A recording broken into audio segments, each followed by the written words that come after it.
This is Growthaholics.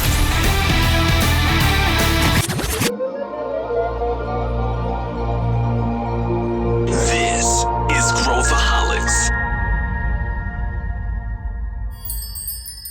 Olá, eu sou Pedro Van Gertner, CEO da Ace Ventures, e você está ouvindo o Growthaholics, o podcast onde a gente fala de inovação e empreendedorismo de forma prática e aplicável. Nosso objetivo aqui é acelerar o seu negócio a cada conversa e transformar você em um verdadeiro Growthaholic. Estudar, se manter atualizado e buscar referências não é simples. Com tanta informação disponível, como separar o que realmente importa? Hoje eu quero compartilhar como eu faço esse processo. Mas já adianto, existem várias formas diferentes de aprender. O importante é encontrar o que funciona para você. Eu interajo com vários founders que compartilham comigo outras formas de fazer e eu tento incorporá-las no meu dia a dia. Nesse episódio eu vou dividir os filtros que eu uso, os canais que mais me ajudam e como transformo o aprendizado em prática. Minha ideia é que você possa roubar essas dicas e criar o seu próprio jeito de aprender como um Growthaholic. Então fica até o final porque tem insights práticos para você aplicar já na sua rotina.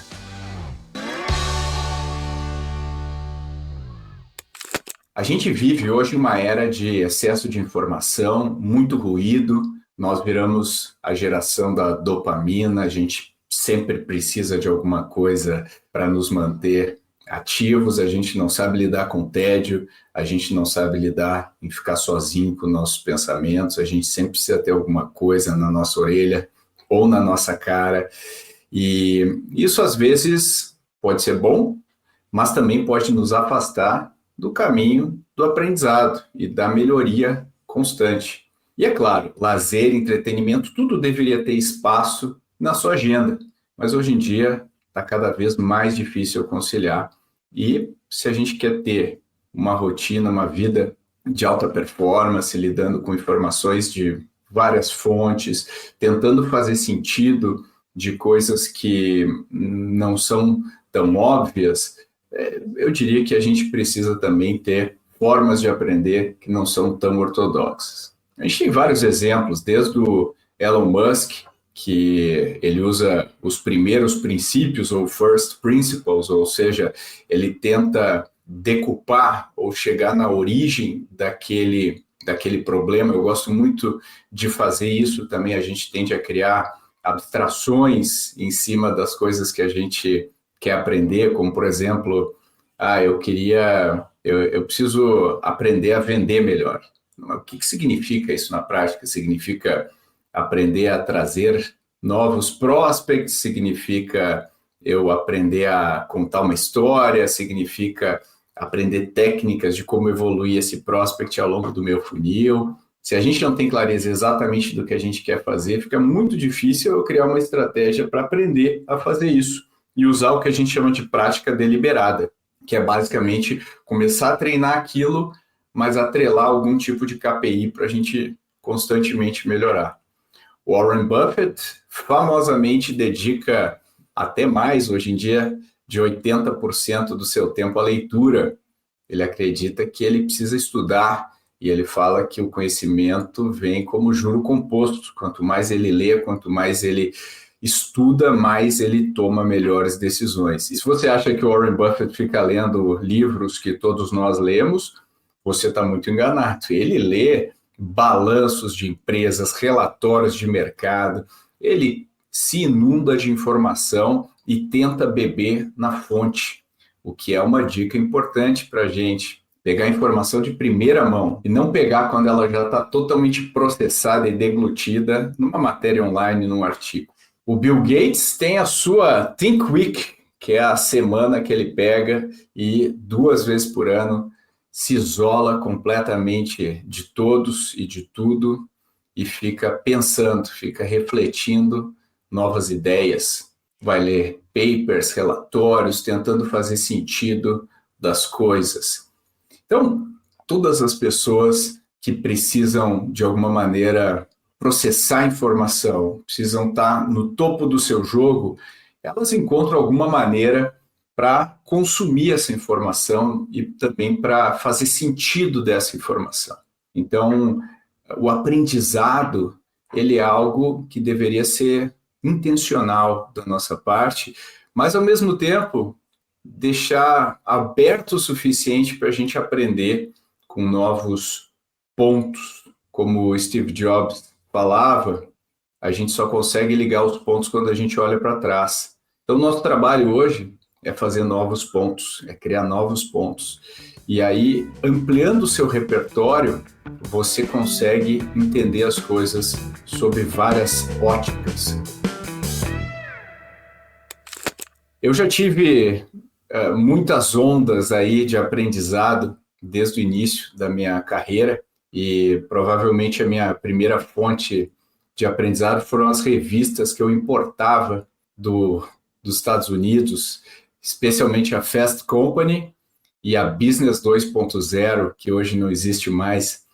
Isso na época da bolha da internet, para ver o quão velho eu sou. Mas na época da bolha, eu ficava estudando cada case, entendia o que era webvan, o que acontecia com a Amazon, quem era essa empresa nova, o Google. Na época a gente tinha vários mecanismos de busca, eram dezenas de mecanismos de busca, como Alta Vista, Excite, Lycos, Brasil tinha o KD e tantos outros. Mas mesmo assim, mesmo com tudo que eu mencionei aqui, o acesso à informação era muito mais restrito. A gente não tinha esse volume de informação que a gente tem hoje. Com o surgimento das mídias sociais, o que deveria ser só um consumo de informação ou uma troca, virou quase que uma prisão digital, onde a gente passa durante muito tempo consumindo calorias vazias. Eu sou um viciado em cinema e eu gosto de dizer que eu assisto muitos filmes e as pessoas me perguntam: Pedro, como é que tu consegue assistir tantos filmes e séries que você gosta? E eu respondo sempre a mesma coisa. Quando você está lá, chega de noite do seu trabalho, você chega cansado, o que você faz? Você liga a TV e vai procurar o que assistir? Você vai ver um reality show? Você fica nas mídias sociais? Pois é, eu sei exatamente o que eu vou assistir, porque eu planejo isso com antecedência. Eu já sei a minha lista de filmes e eu não assisto nada que não seja exatamente aquilo que eu quero ver. E eu acho que essa intencionalidade em como a gente consome informação, hoje em dia, é muito importante. A gente constantemente está sendo bombardeado e é muito fácil você consumir as informações que outras pessoas querem que você consuma, mas não aquelas que você quer consumir de fato. Eu tive a sorte de ter vários ciclos de carreira e ser exposto a várias coisas ao longo de toda a minha vida. E algumas dessas coisas foram campos de atuação completamente diversos. Eu sempre tive a oportunidade de trabalhar com várias empresas e eu sempre procurei estudar profundamente como que essas empresas funcionam, o que faz elas darem dinheiro ou não. Então, eu tenho um repertório que vem de muitos anos fazendo isso, estudando. Mas também eu me aventurei por várias áreas. Eu fui professor durante muitos anos, mais de 20 anos, da SPM, onde eu tinha que estudar toda a literatura sobre determinado tema para garantir que em sala de aula eu não fosse fazer feio. E na época a gente podia ler todos os livros sobre o tema. Hoje em dia é um pouco mais difícil, mas eu tive a oportunidade de estudar muito e eu aprendi que uma das melhores maneiras de consolidar o seu conhecimento é ensinando, porque quando a gente vai ensinar para alguém, o seu cérebro começa a pensar nas várias perguntas que alguém pode fazer. E eu acredito que quanto mais você entende o conceito de maneira simples, de maneira objetiva, mais fácil é você transmitir o conhecimento. Então, dar aula me ajudou a sintetizar conhecimentos, entender o que está por trás desses conhecimentos e conseguir entender a aplicação prática desses conhecimentos. Foi dando aula Que eu aprendi que os frameworks e metodologias, muitas vezes, são uma engenharia reversa de algo que já deu certo. As pessoas olham como que a Amazon atua, como a Meta atua, ou como o Google atua, e aí as pessoas fazem uma engenharia reversa e transformam isso numa metodologia. Mas não quer dizer que você precise necessariamente usar essa metodologia. Eu vejo isso muito dos empreendedores, e por isso que eu falo de primeiros princípios, como o Elon Musk, no exemplo que eu dei no início, porque o que significa essa metodologia na prática? Por que ela existe? O que ela tem de diferente do que é praticado? E às vezes, eu vou dar um exemplo para vocês, quando a gente pega o Predictable Revenue, por exemplo, do Aaron Ross, e você começa a entender o que significa o Predictable Revenue.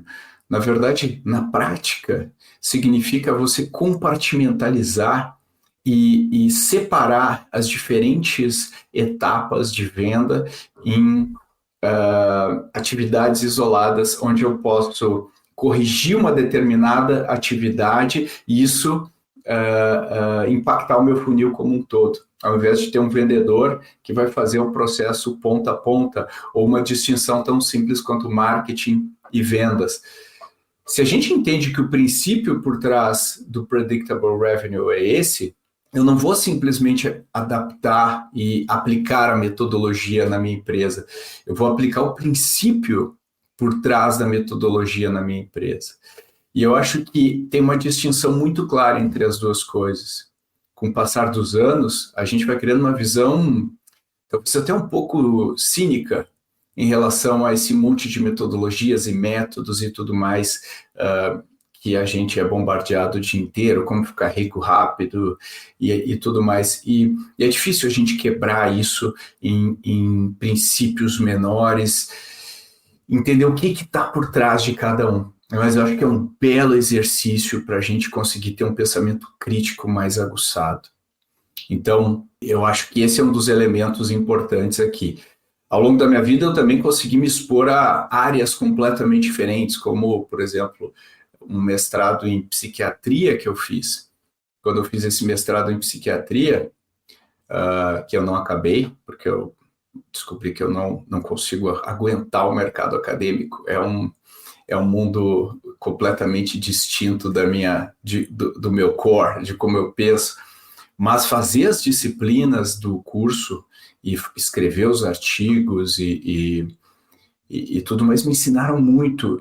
Por exemplo, quando eu fiz a disciplina de epidemiologia no mestrado, eu entendi muito melhor o que é um experimento, o que é uma hipótese, como testar uma hipótese, o que me deu um ferramental único para conseguir entender melhor a metodologia Lean Startup. Eu acho que quando a gente começa a conectar diferentes áreas, a gente consegue ampliar muito a nossa visão. Antigamente, a gente, quando ia numa faculdade, há muitos e muitos anos atrás, a faculdade ensinava todo o conhecimento para alguém. Ela ensinava todo o range de literatura, física, biologia, tudo que a gente sabia. E eu acho que com a inteligência artificial a gente está entrando de volta numa área onde a gente consegue, no momento, né, onde a gente consegue também incorporar diversas disciplinas no nosso pensamento. Só que o mundo, o setup hoje do mundo, ele está configurado para a gente não conseguir fazer isso. A gente está acostumado a ter soluções rápidas, soluções muito práticas, muito simples sobre tudo que a gente está fazendo. Eu acho que a gente está vendo uma era em que a gente pode se dar o luxo de se aventurar em áreas onde a gente não se aventuraria antes, utilizando a tecnologia para fazer isso. E não a tecnologia impedindo a gente de realmente pensar de maneira mais crítica e afins.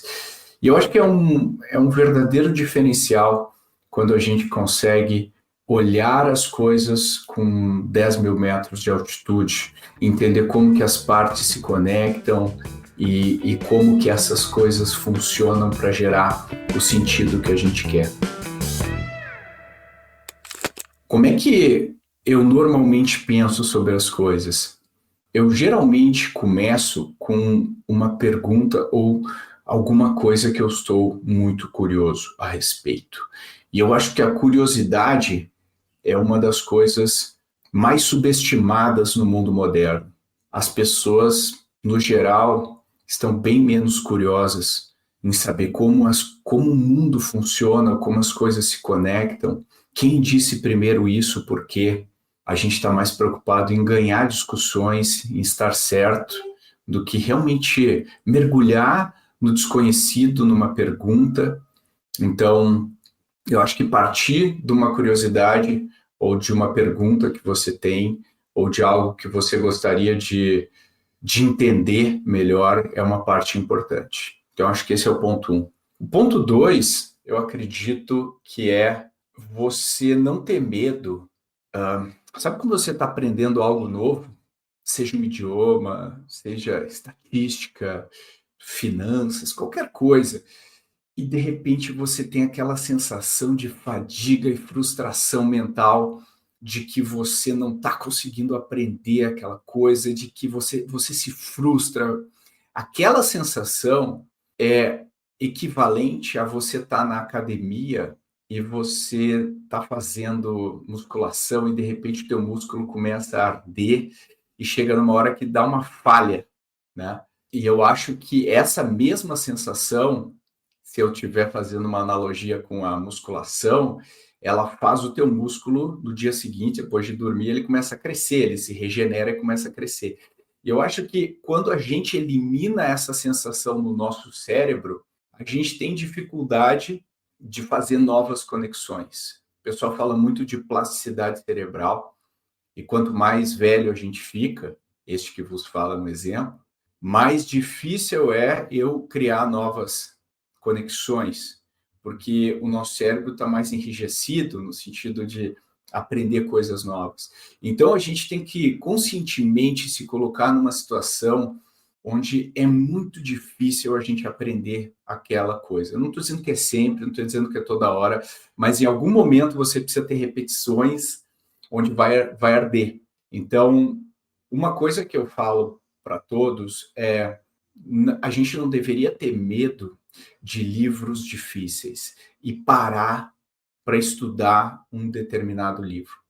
Eu acho que essa é uma das dicas mais importantes aqui, especialmente na era da resposta pronta, da resposta rápida, que causa aquele efeito, e eu vi assim nos meus últimos anos de professor com o Google e agora com a AI, de maneira muito mais acentuada. Antigamente era meio Google e Wikipedia, aquele efeito Dunning-Kruger, onde a gente se acha mais competente do que a gente realmente é. Então, quando eu era exposto a algum conceito novo, eu ia pesquisar, entendi o que significa isso aqui. E quando a gente dá 2, 3 cliques, a gente vê que tem muitas coisas que a gente não entende a respeito disso, né? Então, acho que talvez seja um ponto importante, não ter medo de mergulhar, de estudar, ir a fundo nas coisas. Isso não precisa ser necessariamente na sua área de atuação. Aliás, eu diria que a gente não deveria focar só na nossa área de atuação e deveria realmente testar e tentar aprender outras coisas. Tá? Eu acredito que ler, e eu vou te dizer que em termos de negócios, os livros que mais me impactaram foram as biografias. Mais precisamente as autobiografias, as memórias, porque mesmo que os dados, que a informação tivesse um certo viés pelo fato da própria pessoa estar contando o que aconteceu, o fato da gente conseguir criar um atalho no cérebro daquela pessoa, entender como que ela pensava, como que ela produzia o pensamento, é um negócio único. Então, eu acredito que biografias de empreendedores provavelmente foram as mais formativas da minha vida, tanto autobiografias quanto biografias extensas desde empreendedores como Steve Jobs, do Isaacson, do Benjamin Franklin, do Elon Musk. Todas essas biografias me ajudaram muito a aprender sobre o mundo, e quando a gente aprende sobre um determinado personagem, a gente também aprende sobre o mundo onde ele estava inserido politicamente, tecnologicamente, muito mais. Então, eu acho que, se eu for dar um conselho para quem quer aprender sobre negócios, leia biografias, mas não necessariamente parar só ali, né, ler biografias de políticos, de ditadores, como Stalin, como Mao, como tantos outros. Eu acho que nos dá uma bagagem incrível sobre a história, sobre o comportamento humano e sobre situações bastante peculiares, e que a história normalmente se repete ou tem elementos importantes ali. Então, acho que esse é o primeiro ponto. Não tenha medo de livros, entre em biografias, leia ficção. Eu acho que ler ficção também é importante. Então, eu adoro ler como um todo. Acho que ela ajuda o teu cérebro a fazer várias conexões novas, e eu não conheço nada que substitua ler. Talvez ler e ensinar depois seja o grande elemento diferenciador. Bom, e aí a gente tem as ferramentas que a gente está exposto. Eu, por exemplo, mídias sociais e afins, eu consumo muito pouco as mídias sociais mais tradicionais, aquelas que nos viciam mais, como o Instagram, TikTok, etc., porque, por mais mentalmente resistente você seja, não tem jeito. Elas foram feitas pelas pessoas mais inteligentes para fazer você viciar. E acho que elas despertam sentimentos de comparação e o que não é bom. Assim, elas colocam o meu ego na frente, e no geral elas não me trazem nenhum bem-estar. Então eu cortei da minha vida o consumo dessas redes. Eu consumo um pouco do Twitter. Eu gosto dos conteúdos do Twitter. Eu fiz uma boa curadoria. Eu não interajo, eu não publico praticamente nada, mas eu gosto de ler. Então é uma coisa que eu leio, e eu acho que ela ajuda a gente a debater ideias. E eu sigo, por exemplo, todos os principais engenheiros de AI do mundo, e eu consigo entender o que eles estão falando, o que eles estão interessados no momento. Então, ele me permite, como eu falei, cortar caminhos e beber na fonte, o que para mim é uma coisa importante. Acho que o Twitter consegue dar isso aqui para a gente. Outra coisa, eu gosto muito de ouvir podcasts. Eu ouço vários podcasts de vários temas, desde sobre o mundo das startups, o podcast do All In, do Bill Gurley, até podcasts como o do Dark Quest, que fala de AI, mas também de biologia, de evolução.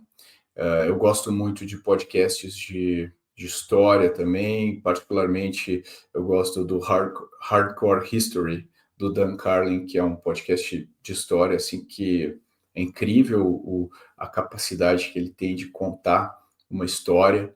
Então eu tento ouvir, e às vezes eu testo novos podcasts. Eu ouço alguns de VCs lá de fora também, e tento processar o que significa esses podcasts e o conteúdo que eu acabei de ouvir. Eu também assino várias newsletters, desde newsletters aí sobre AI, que eu tenho estudado muito, outras de analistas, como o Ben Evans. Enfim, newsletters mais de notícia, para me inteirar de tudo que está acontecendo. Eu gosto muito de ler. Eu gosto de ler essas newsletters. Nem sempre eu consigo ler todas. Eu acho que essas de notícias, a The News faz um ótimo trabalho. E eu gosto de ler conteúdos e ter acesso a coisas que estão fora da bolha do que a gente costuma consumir. Então, como eu falei, eu gosto de história, eu gosto de filosofia, eu gosto de estudar filósofos específicos. especialmente filósofos mais difíceis, que são mais densos. Então, às vezes, quando eu estou na vibe, eu pego e vou destrinchar sei lá, um Spinoza, algum filósofo mais hard, e é realmente hard, você evolui pouquíssimas páginas por vez se você for bastante diligente. Mas eu acho que é muito importante você não consumir, por exemplo, consumo AI, mas eu tento consumir coisas de outros contextos. Eu também gosto de conversar muito com AI, então às vezes eu faço caminhadas na rua e eu boto no áudio e eu vou tentando entender determinadas coisas junto com a minha companheira de caminhada, né, com a AI. E isso me ajuda bastante. Eu gosto de aprender bastante usando AI hoje em dia. Eu acho que é uma das ferramentas que, se a gente perguntar e fizer bons prompts e me ensine os 5% ou 10% que eu preciso aprender para entender os fundamentos desse tema. E isso aqui eu acho incrível e me aponte novas leituras, artigos que eu poderia fazer. Então, eu gosto bastante disso. Em termos de como fazer, né, e como trocar, eu acho que fazer parte de diferentes comunidades também é algo importante, porque uma coisa é ler, uma coisa é estudar, outra coisa é falar com alguém e entender como que essa pessoa fez ou faz ou está fazendo. E não estou falando de falar com os gurus e tudo mais, estou falando de falar com pessoas que já fizeram aquilo ou estão numa dificuldade semelhante à sua, e entender as dificuldades que eles estão passando neste momento, talvez ajudá-los. Então, a gente tem, por exemplo, a comunidade do Growthaholics, de quem ouve esse podcast, que é uma comunidade super ativa, a gente tenta se ajudar, mas a gente tem várias outras comunidades que pode fazer isso fazer sentido.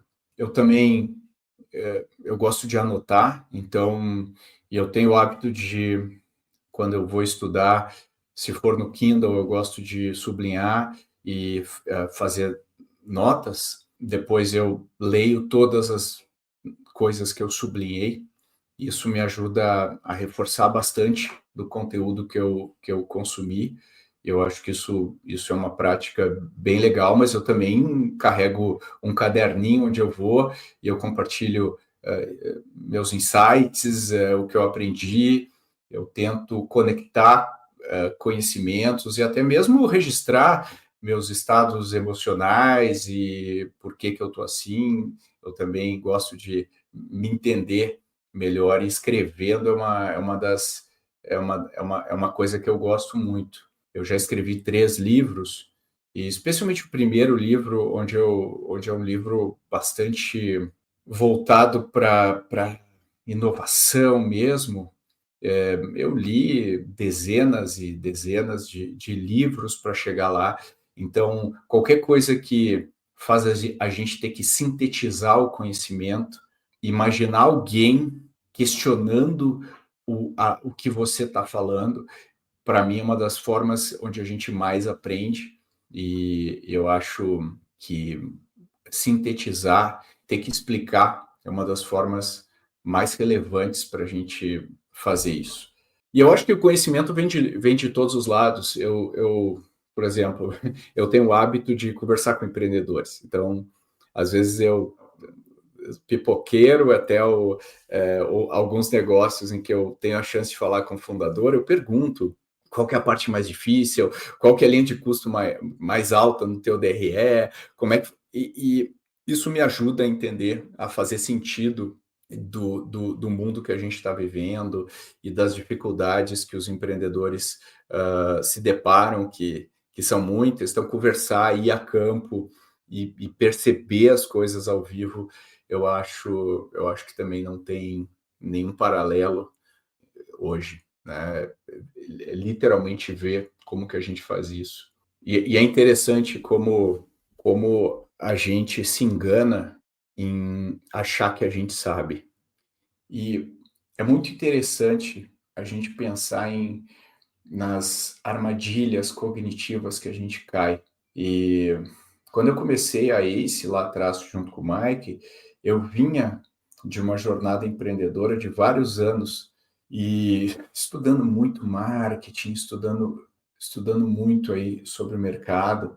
E eu me lembro que os primeiros conselhos que eu dava para startups eram quase prescrições. E eu não vou me esquecer uma vez que eu estava mergulhado até o pescoço com marketing e geração de leads e tudo mais. E aí uma startup chegou para mim e geralmente são os melhores empreendedores. Falaram, olha, eu estou com uma dificuldade para gerar leads dessa forma. E eu falei, então anota aí. Você tem que fazer isso aqui, dei uma fórmula para o empreendedor. O empreendedor saiu e uma semana depois ele, Pedro, eu vou falar contigo, porque não deu certo. Minha primeira reação foi, não executou o que eu falei, né? Ele não entendeu o que eu falei, não executou direito. E aí esse empreendedor decupou tudo que eu tinha dito no maior nível de detalhe, pensando em coisas que eu nem tinha pensado, mas ele executou com uma disciplina incrível e realmente não deu certo. E aí eu fiquei com a cara no chão e eu aprendi que quando a gente muda uma variável apenas, uma pequena variável, todo o resultado pode alterar. E desde então, eu parei de prescrever. Eu questiono, eu posso contar alguma história, eu posso fazer alguma correlação, eu posso indicar algum conceito, mas eu tento não ser tão prescritivo, até em sinal de respeito, porque à medida que a gente vai amadurecendo, a gente entende que o mundo é bem mais complicado do que a gente imagina, mas ao mesmo tempo muito mais fascinante e muito mais simples em vários aspectos. E eu acho que você se expor a vários contextos, a vários lugares, a várias pessoas, a várias teorias, e comprovar essas teorias no mundo real, e testar e colocar em prática, e não fazer apenas um exercício intelectual, mas transformar isso num teste, em alguma coisa que você consiga fazer o que eu falei de prática deliberada, podem gerar resultados muito legais. Eu não acredito que eu seja referência para ninguém nesses temas que eu acabei de falar, mas o que eu quis compartilhar aqui foi um pouco da minha jornada de aprendizado, de coisas que eu faço, e eu não acho que seja a jornada ideal, mas é uma jornada que funciona para mim. Ela me alimenta, ela me deixa extremamente realizado do ponto de vista da curiosidade e de ir atrás das coisas, mas ela também me faz ter uma visão de mundo diferente.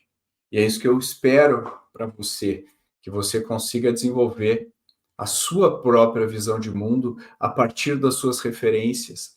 E a minha dica é: aumente o leque de referências, crie filtros para você te eliminar o ruído e separar o sinal para você focar só naquilo que importa.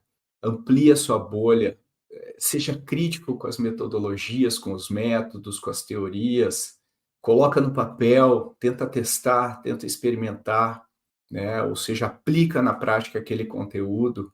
E nesse mundo de hiperestímulo, tenta consumir o menos possível de calorias vazias. E eu queria deixar para você aqui como sugestão, se você quer aprofundar e dar asas para sua curiosidade hoje, escolha uma fonte de conteúdo, escolha um livro, um podcast, qualquer coisa que é fora da sua área, fora do seu setor, e mergulhe profundamente e crie aquela sensação de, meu Deus, eu não estou conseguindo entender esse negócio. A gente precisa colocar essa sensação no nosso dia a dia. Essa é a minha sugestão para você. E sinta-se livre para usar qualquer prática aqui, para treinar, para fazer qualquer coisa, porque a gente tem que aprender a roubar como um growthaholic, que é se inspirar, que é trazer referências para dentro e criar as nossas próprias teorias. Se você curtiu esse episódio, avalie o Growthaholics com 5 estrelas na sua plataforma de áudio favorita. E eu quero ouvir de você quais são as suas principais fontes de aprendizado. Me conta nos comentários desse episódio ou no LinkedIn, onde eu geralmente frequento com o meu perfil pessoal. E essa discussão também pode continuar no nosso grupo de WhatsApp, o grupo dos Growthaholics. Acesse a descrição desse episódio e clica no link para entrar. Lá, os founders trocam experiências, desafios e caminhos para crescer, e tem muita coisa interessante rolando sempre. A gente também está nas redes sociais. Se você teve um insight, publica e marca a gente, @AceVenturesBR. E a gente adora curtir e responder todas as mensagens. Até o próximo episódio do Growthaholics.